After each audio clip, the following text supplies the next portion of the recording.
رباه عفوك إني للنور مد. عزیز سامعین حضرات، آپ احباب کے سامنے گزشتہ خطبات میں نفلی نماز کے بارے میں بیان کیا گیا تھا۔ آج آپ کے سامنے قیام اللیل کی اہمیت کے بارے میں بیان ہوگا انشاءاللہ۔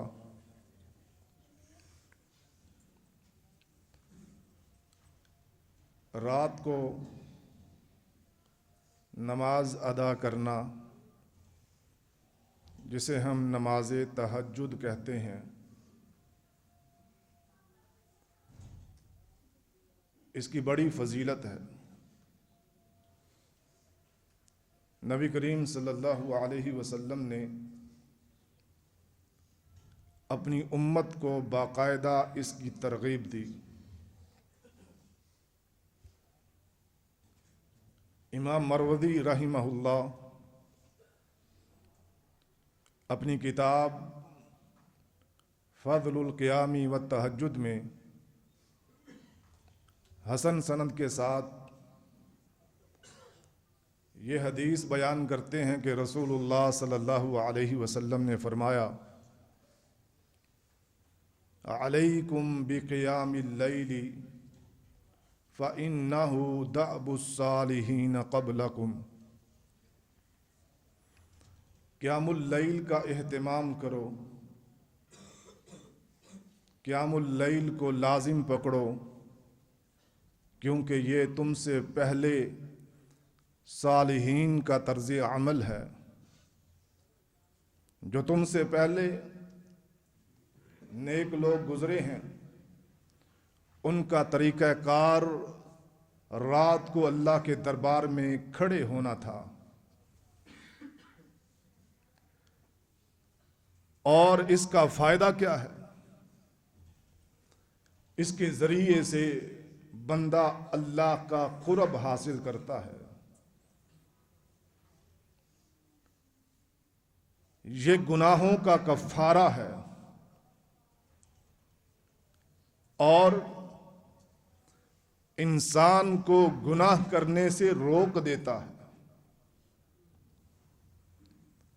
جیسا کہ سورہ مزمل کی آیت آپ کے سامنے تلاوت کی گئی ہے۔ اللہ فرماتا ہے: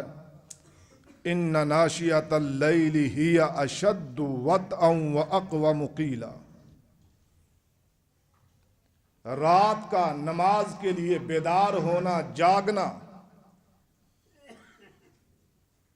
نفس کو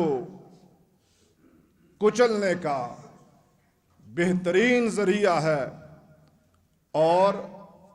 سیدھی اور درست بات کرنے کا یہ بہترین ذریعہ ہے۔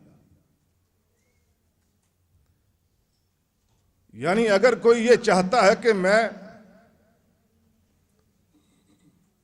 خواہشات سے بچ جاؤں، وسوسات سے اپنے آپ کو روک لوں، شیطانی امور اختیار کرنے سے رک جاؤں، اس راستے پر نہ چلوں جس سے اللہ نے منع کیا ہے، تو پھر اس کے لیے لازم ہے کہ وہ رات کا قیام کرے۔ اگر کسی پر اس کی خواہشات کا غلبہ ہے، ایک طرف اللہ کا حکم، دوسری طرف اس کی خواہش، ایک طرف رسول اللہ صلی اللہ علیہ وسلم کی سیرت، دوسری طرف اس کی خواہش کہ ہمیشہ اللہ اور اس کے رسول کے حکم پر اس کی خواہش غالب آ جاتی ہے، تو پھر اس کو قیام اللیل کا اہتمام کرنا چاہیے، کیونکہ قیام اللیل انسان کی خواہشات کو، انسان کے نفس کو کچل دیتی ہے۔ وہ تقویٰ کے راستے پہ چل پڑتا ہے، اور یہ وہ عظیم عمل ہے کہ اس کے لیے اللہ وحدہ لا شریک نے اپنے نبی کو حکم دیا، یا ایھا المزمل قم اللیل الا قلیلا نصفہ او انقص منہ قلیلا، اے چادر میں لپٹے ہوئے یا چادر اوڑے ہوئے،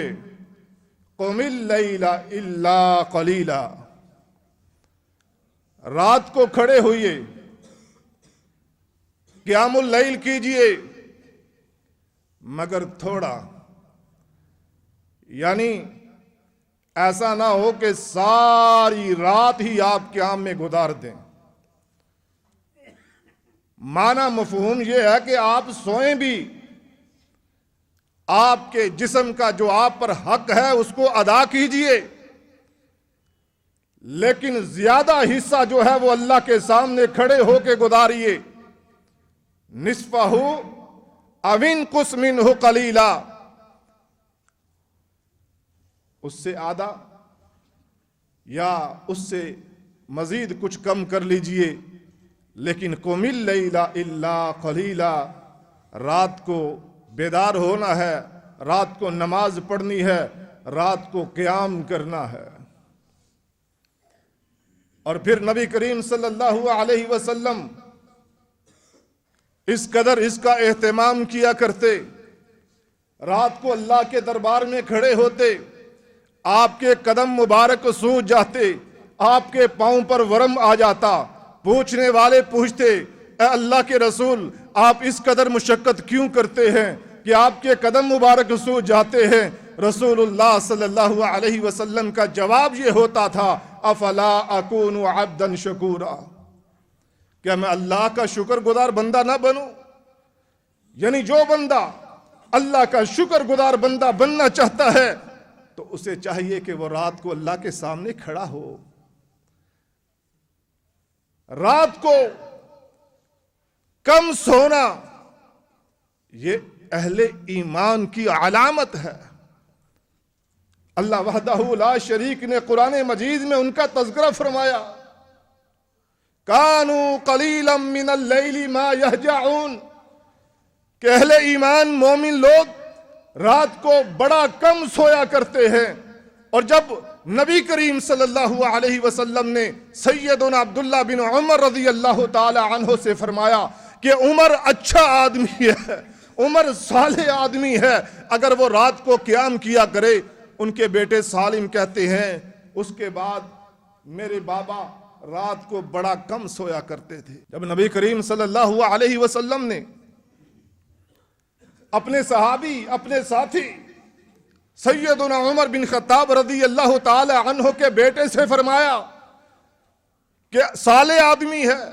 نیک آدمی ہے، اچھا آدمی ہے، اگر وہ رات کو قیام کرے، تو یہ بات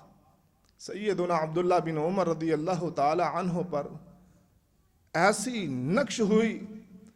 کہ پھر انہوں نے رات کو کم سونا شروع کر دیا اور زیادہ وقت وہ اللہ کے دربار میں گزارا کرتے تھے۔ نبی کریم صلی اللہ علیہ وسلم اس بارے میں کس قدر اپنے صحابہ، اپنے اہل و عیال کو ترغیب دیتے تھے کہ آپ نے ایک مرتبہ سیدنا عبداللہ بن عمر بن عاص رضی اللہ تعالی عنہ سے فرمایا، اے عبداللہ تو اس بندے کی طرح مت ہو جانا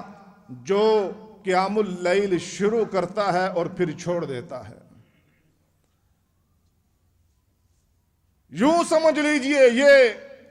ہم سے خطاب کیا گیا ہے، یہ ہمیں جھنجھوڑا گیا ہے، کیونکہ ہم وہ لوگ ہیں جو رمضان کے مہینے میں تو قیام اللیل کرتے ہیں، بڑا اہتمام کرتے ہیں بیدار ہونے کا، جاگنے کا، اور جو ہی رمضان گزر جاتا ہے پھر ہمیں قیام اللیل تو بڑی دور کی بات فرض ادا کرنے کی بھی ہوش نہیں رہتی۔ جبکہ اللہ کے رسول نے فرمایا اس بندے کی طرح مت ہو جانا جو جوش و خروش سے قیام اللیل شروع کرتا ہے 2 دن کے بعد پھر اس کا شوق پورا ہو جاتا ہے، سویا رہتا ہے، جاگ ہی نہیں آتی، بلکہ فجر کی نماز کے لیے بھی نہیں اٹھتا۔ جو بندہ رات کو سوتا ہے اور پھر سویا رہتا ہے، ایسے بندے کے لیے ایک وعید بھی ہے،